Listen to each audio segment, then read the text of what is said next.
All right, here's a few Messiaen mode 3 voicings. And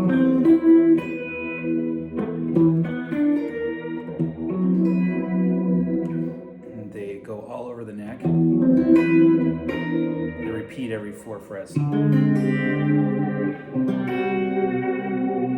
And across 3 string groups.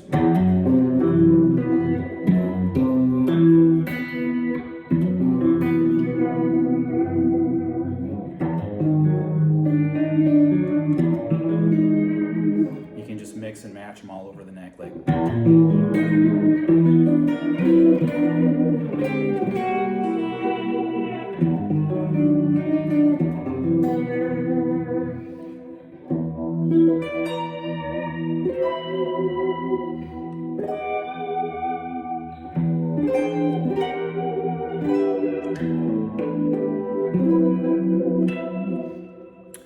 Add some notes on the high E.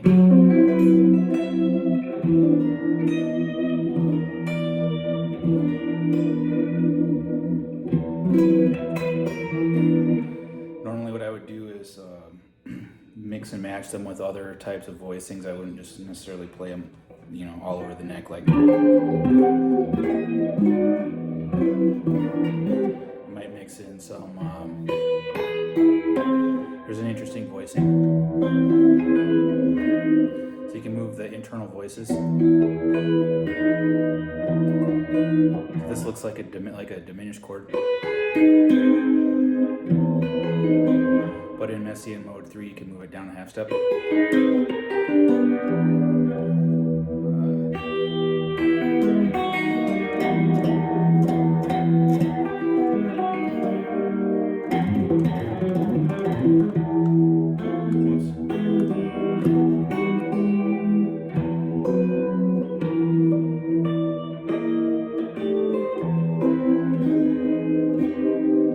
So yeah, you get this.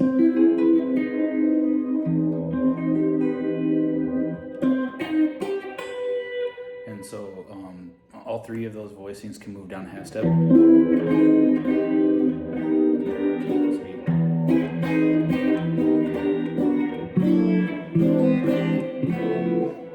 Here I'm getting some voicings by transposing Messiaen mode 3, so just move it down 2 frets. I still consider it Messiaen mode 3, just transposed. 2 more frets down and you're back to the original transposition. And then if I go down 3 frets, like I'm harmonizing the E minor pentatonic scale.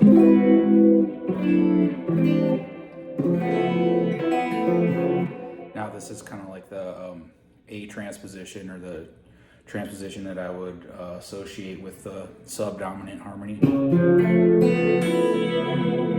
Sounds fine.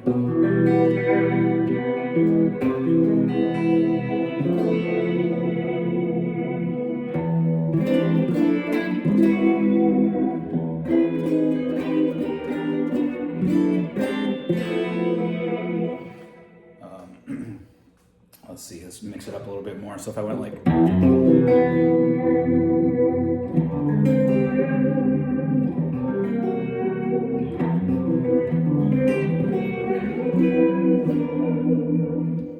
Here's a little vamp that I came up with, which is based on Donald Brown's song Cape Town Ambush. Is this little intro. These are different voicings, but it kind of has the same melody and rhythm. So if I went like.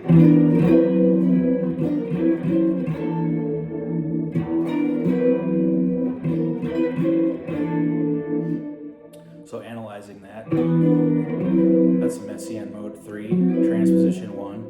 And then you take these 2 voicings and switch them around, so then you get.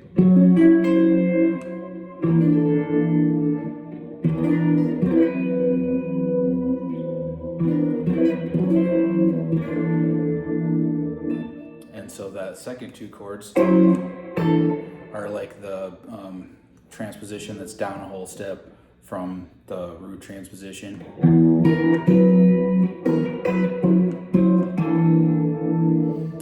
Let's see, I have another thing thing that I like to do a lot. Here's some arpeggios. Guess I'm going to switch over to distortion 1 second.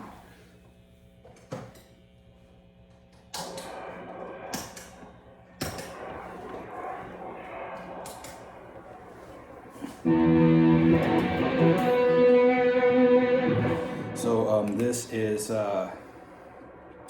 some minor triad based things. So I would play all of this over E minor. So let's see, you got an A flat minor with a G minor stacked on top.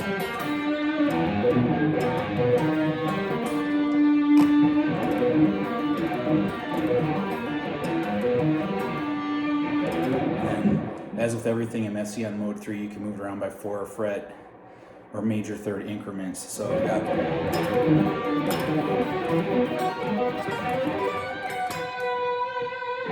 and so to me that's no different than, you know, going this to me is just kind of like a general E minor sound.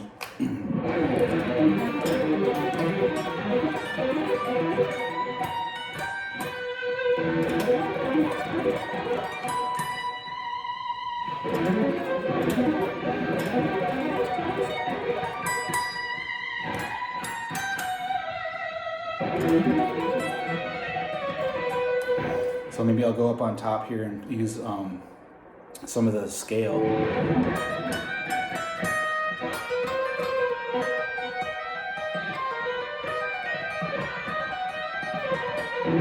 So you can do something like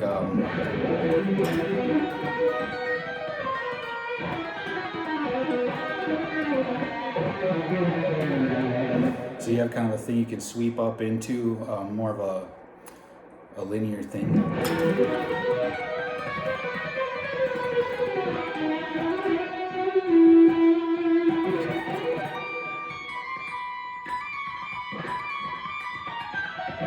I like to practice these things kind of at a mid-tempo where you can, where you have time to think of what notes you want to play. If you just slow down a little bit, you can make a lot better note choices. So don't worry about flying at you know, top speed while you're trying to get used to this scale. So like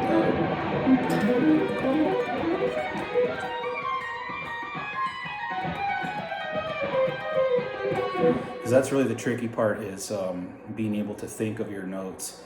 It's not so much like a technique thing, or you know, like none of these things that I'm doing are really like fully, you know, memorized or anything. They're all I like to kind of think on my feet and choose my notes one at a time, you know, based on what I think what will sound good at that moment, and it's all kind of impulse and instinct and intuition driven.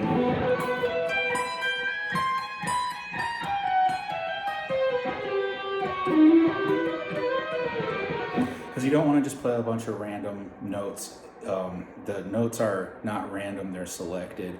You're selecting them. You know, there's like a lot of responsibility in you know, choosing what notes are going to sound good. It's not about you know, playing random stuff that just skitters all over the neck. You want to me, all of these things are melodies. So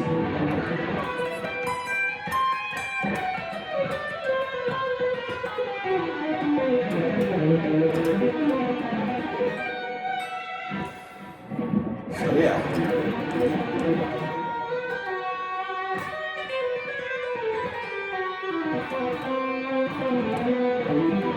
So yeah, I guess I try to just, you know, stay emotionally connected to all those notes. Like, nobody wants to hear a bunch of radioactive spaghetti.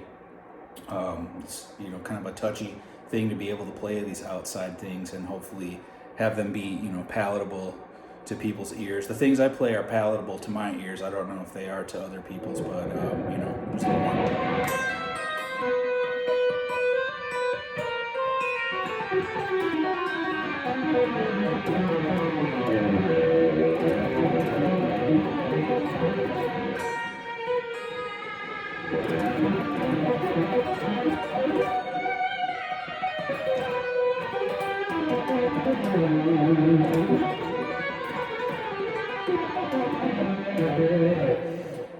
And then I guess I have one more thing here, which is the final concept is that Messiaen Mode 3, the way I see it, the lines that come out of it are not confined to one transposition. It seems to be that the symmetrical nature of anything that you play within any of the 4 transpositions is what makes it make sense. And that, again, back to this concept of selecting the notes carefully, so it's not like a willy-nilly, thing where you just do whatever you want. There's actually more responsibility than just playing them, a regular minor scale or something, in that you have to try to choose the notes that sound good and mean something to you. But that being said,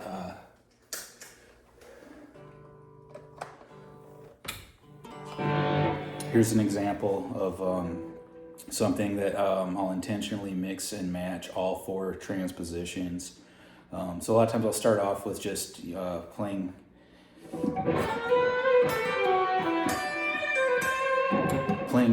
tonally in, let's say, A minor.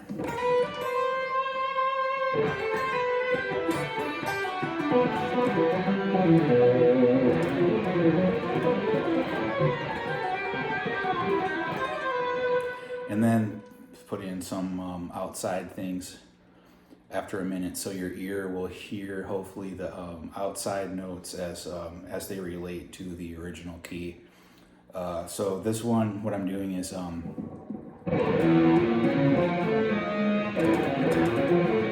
so I start off in like a B flat transposition of Messiaen Mode 3, and then go to E flat. So this is B flat, and then E flat,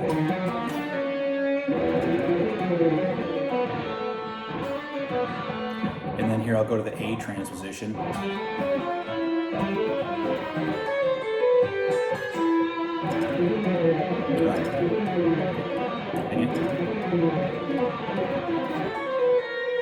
And then here I'll go to the E transposition.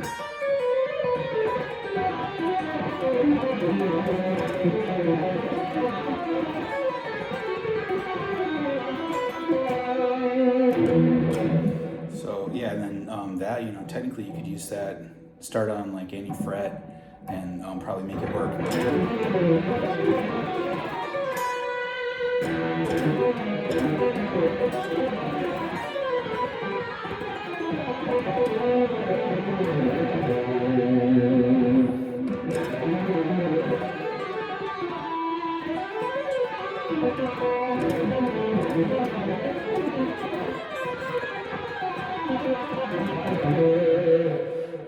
Let's end with a simple one. This is like how I hear just the basic augmented triads as relating back to like a minor chord.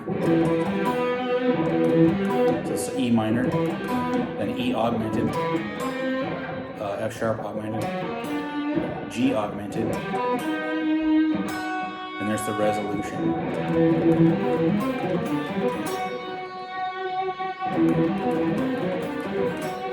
If I wanted to go downwards, I could go. Those 2 phrases kind of work together.